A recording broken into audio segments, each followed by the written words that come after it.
General Ham, thank you so much for those kind words. And yes, to those of you that are wondering, before I took over the Army Contracting Command in August of 2015, I was as tall as Lieutenant General Swan, okay? But you can see what happens when you take on all those challenges in life, okay?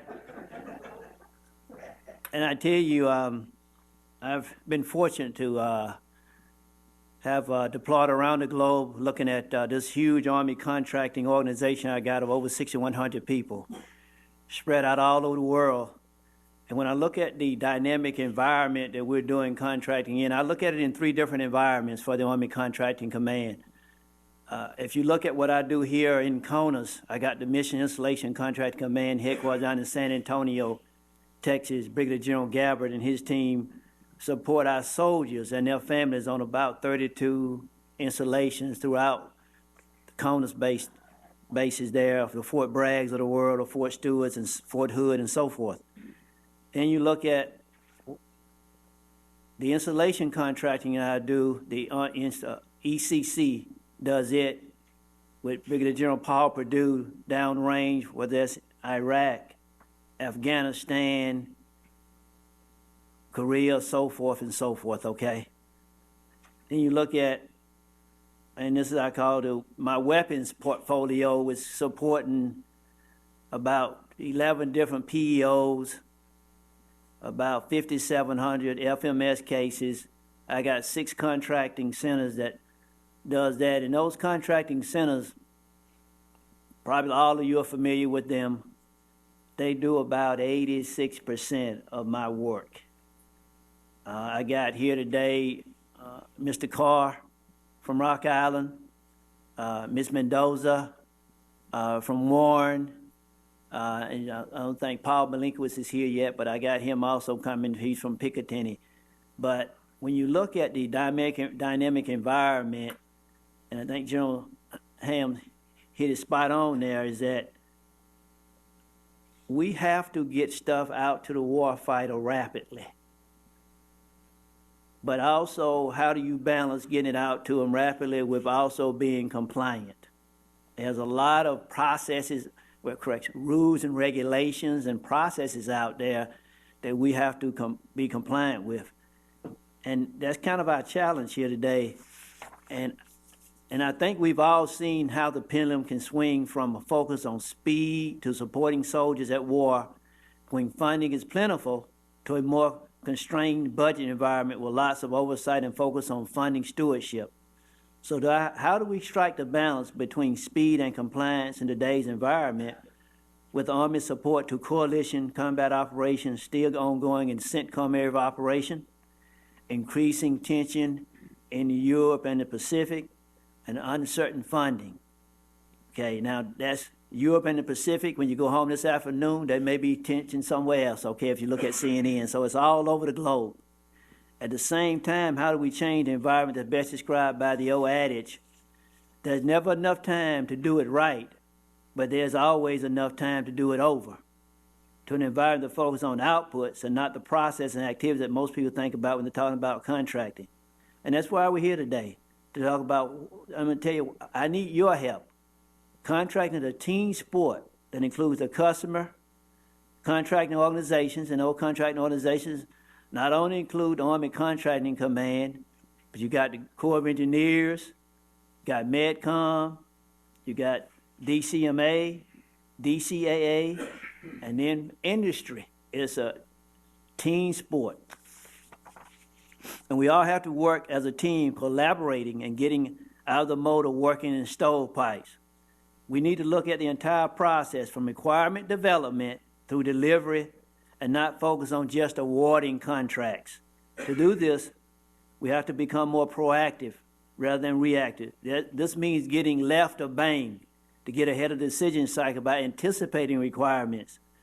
Now that takes a culture change, because in the past, in contracting, we wait for requirements to come to us. But we got to reach out to the requiring activity.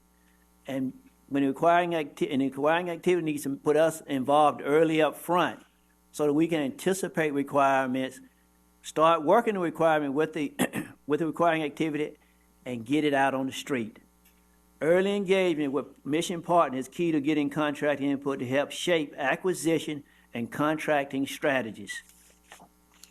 Getting a good requirement is the key to getting a good contract, ensuring warfighters get what they need when they need it.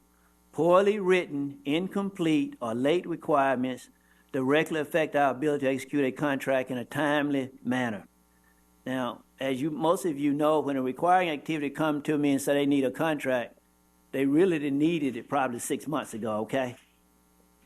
We got to get ahead of it.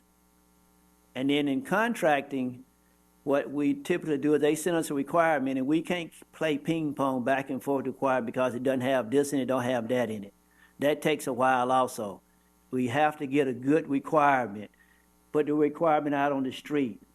Industry bid on a good requirement. They send us a good proposal. We go through the evaluation process. We have met the needs of the warfighter. And that's what it's all about, is meeting the needs of our warfighters downrange. We're working with our mission partners to improve the requirement development process by standardizing required packages, providing training to customers on how to develop better packages. In some cases, we're integrating contracting personnel with our major customers to help them translate their technical and functional requirements into contract requirements. We can use industry help in shaping requirements by engaging with customers through market research, requests for information, sources sought, to ensure everyone understands what's within the state of the art and what's currently available. We also can use industry's help with participating in forums like the advanced planning briefings to industry, customers focused industry days, and taking the time to review and comment on draft requests for proposals. All of our system contracting centers hold industry communication events at least quarterly, where industry can come in and ask questions on whatever topics they want. The center's major customers participate in these events so that they can help industry answer industry's questions. It is important that we be as transparent and as accountable as possible so that we can translate requirements into contractual actions. We need to be able to see ourselves, and that's what I'm pushing at the Army Contracting Command. I have to hold my people accountable. We can't be pointing fingers. All of us have to be accountable to getting the right product to our warfighters. To ensure I'm doing that, we're developing metrics that focus on leading indicators to help us get ahead of the requirement, as well as compliant metrics to track performance against guidance and policy. Being able to predict workload is key to being more proactive than reactive, and allowing us to better manage workload across the entire contracting enterprise. The number of protests are increasing. Protests take time and resources for both government and industry.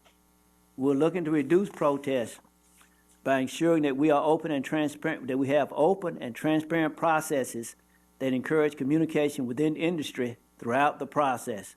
We're working hard to make debriefings to unsuccessful offers more meaningful and detailed. And let me touch on this debriefing for a second. You know, I attended the AUSA forum, I guess it was back in March down in Huntsville. And I was able to hit about 32 or 33 contractors down there and talk with them, discuss issues with them. And the number one issue they came up was the debriefing process, that it needs to be more constructive and transparent to them. Now, I do have some organizations that are doing well out there with debriefings because some of their people are more experienced in debriefings. Then I have some that I have to also train. But the debriefing process, my organization owe it to you to give you constructive feedback so when you bid on the next contract that you understand exactly what you've done wrong with the last one and so forth, so we can make it better, okay? Today's agenda touches on a number of topics that define our operating environment and how we are working to become more efficient and effective.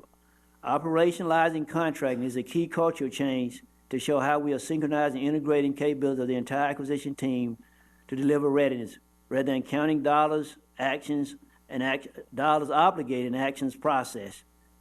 As General Perner say, operationalizing contracting is what we have to do within the Army Material Command to make sure that we are supporting our warfighters downrange. Now, what does that mean? That means that we need to focus on not awarding a $5 billion contract, but focus on awarding it on time so it can get the product to our warfighters.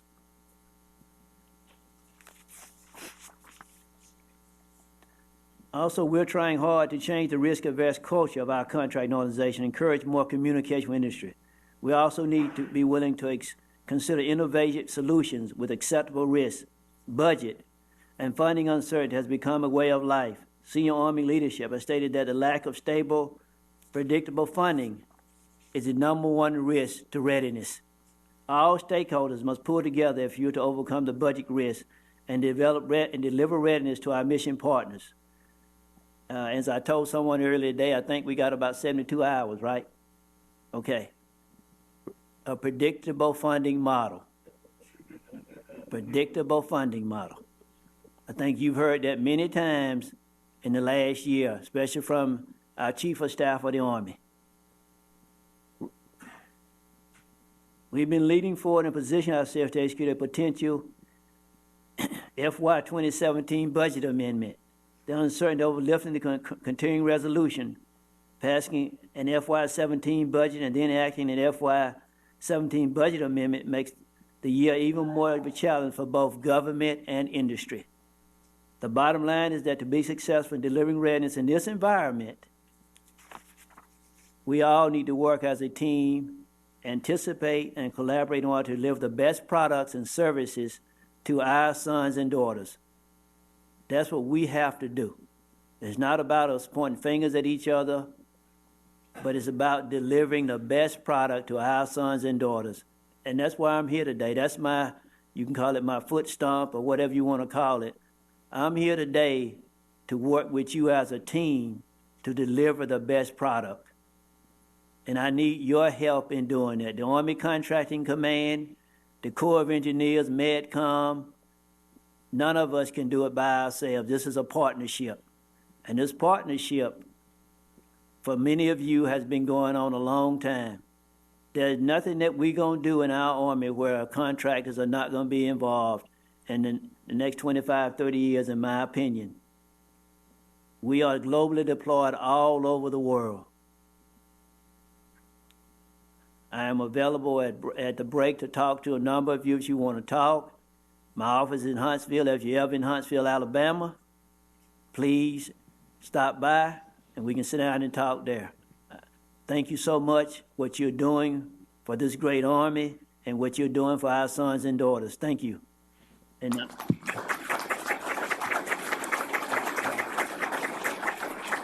yeah, thanks, General Simpson.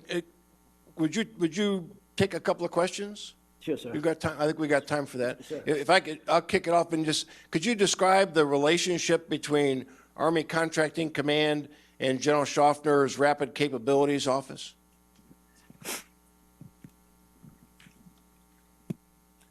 The Rapid Capabilities Office, that is being supported out of my APG office. Now, and the Rapid Capabilities Office is, what we're trying to do there is get things out quicker, okay? And when that process, with what they developed up there, we're supporting it. And we're also making sure that the products, that we're using a short process there to get the proposals on the street and get it out quicker to the warfighter, okay? Now, let me say this about the Rapid Capabilities Office. This is a new thing for the Army. You know, the last time we put some out on the street quickly was, I think, when we did the MRAPs way back when, where we went through that lean, that alpha process and got them on the street a lot quicker. But the Rapid Capabilities Office, I think it's a great process, and I think that as we get the right people in place for that office and get the right bonding there and everything between my office and that office, that we're going to really be able to do what we need to do to get products on the street a lot quicker to our warfighters. Sir, good morning. Mike Huffpower, Booz Allen Hamilton. Sir, you mentioned being proactive on requirements and not reactive.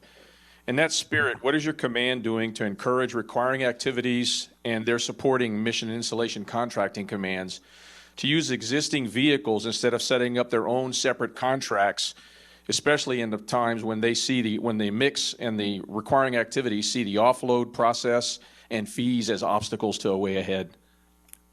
We're encouraging all of our contracting activities to use strategic sourcing vehicles that are already out there. Okay? For instance, whether that's log cap, whether that's chest, or whatever the strategic sourcing vehicle is, we're not trying to write a lot of small contracts, sir. If there's a strategic sourcing vehicle out there that we can use that cuts down on the admin and everything, and that's kind of what General Pern is driving us to do is, again, don't focus on cutting a lot of contracts. Focus on using a vehicle that's out there so that you can quickly award the contract and get it to the warfighter. And I know General Garrett is on board with that also. General Simpson, Louisa Jaffe from TAPE, a small business.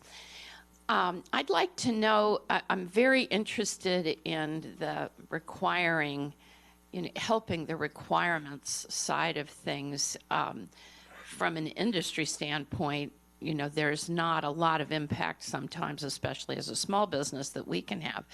But I'm really interested to know if the Army has thought about a template. I know individual contracting officers have their own template for working with contracting, but maybe something that could be standardized where the contracting community, which has that logical work-through process on requirements, and the requiring side may not know how to fit their requirements into something like that. If there could be a standardized way of that requirement side could fit their requirements into a. Yes, ma'am. We do have templates out there, and I would just use, again, the MIC, for instance. I know working with their customers, whether it's Trade Arc, that they do have templates out there that shows how the requiring activities have to go down, and, for instance, pull down a template for grass cutting services or whatever the services may be. And that is kind of a cut and paste type template in it where you just go down and pull it down, and you can shape it and pass it on to the contract specialist, and then they can help you from there, okay? And I know also with some of my contracting centers, they do have templates out there, or they have what they call requirement packages out there where you can pull those down, and they can show you all of the documents that need to be in the contracting packet. Now, also, you can pick up the phone and call Ms. Mendoza or one of my SESs, and they can help you also, or get you to the right person. They can help you walk through the packet also. So, again, we're here to help. We got a lot of templates out there, but I think the issue is we need to show you where to go find these templates because there are a lot of them out there. Sir, we have one more question right here. Okay. Morning, sir. Julian Setti at Nest West International. I'm kind of curious what efforts are ongoing to further professionalize and train the acquisition workforce, and what do you personally think are the most important criteria for judging the performance of government acquisition officers? I was going to try to stay away from personnel. All right. I tell you, if you look at my workforce, a large percentage of my workforce has about 10 years of experience. I don't have the workforce, and I'll say this, a long time ago, my parents worked on jobs 35 and 36 years. I don't have that type of workforce. I got a workforce now that's constantly moving around. Now, I'm okay if they move from ACC Warren to ACC Picatinny, but normally that's not the case. They move from the Army to the Air Force. So my biggest challenge now is hiring, training, and retaining, just like probably most of your organizations are. Now, in that training, what I'm looking for is people that understand, first of all, great writing skills, negotiation skills. We have to train all that to make sure they understand the total acquisition process. And I'm getting away from the fact that, hey, they're contracting officers. No, they're acquisition professionals. They need to know a little bit about the whole process. And that's what we're trying to work on here is, I got a lot of people that know a lot about contracting. But when you're sitting in the meetings with the PEOs, you need to understand the whole acquisition process and how we can shape the acquisition strategy and everything. So we got a lot to do in the training area. Negotiation skills, again, go-getters, people that really want to, and you can't do it from 8 to 5. You got to burn some midnight oil on your own to understand this acquisition business. It is a complex business. 25 years ago, 30 years ago, we bought stuff off the GSA schedule, okay? Yes, I wish I could buy it off the GSA schedule now. I don't have that luxury. 90% of the stuff that I do within the contracting centers, they're negotiated high dollar, high visibility contracts, okay? And today, like every other day, when I wake up about 4:30, I always check my BlackBerry. That starts the first message is from General Perna down to, ooh, I closed my eyes. You know what I mean? You have to, but I tell you, I've truly enjoyed contracting since about 1992, but it is a complex field, and we have really had the opportunity since we went into Afghanistan and in Iraq to understand the importance of contracting and what it does for this global army of ours. We are not going to do anything without contractors and contracting support. And that's where we're at. And we have to move together on the same train, dancing to the same beat. That's the only way we can get it to our warfighters. We can sit here all day and point fingers at each other. That's not going to pass anymore. So again, I appreciate your support, appreciate what you're doing to support this great army, and I appreciate the fact that I've been able to serve in this great army for 32 years. So thank you so much for your support.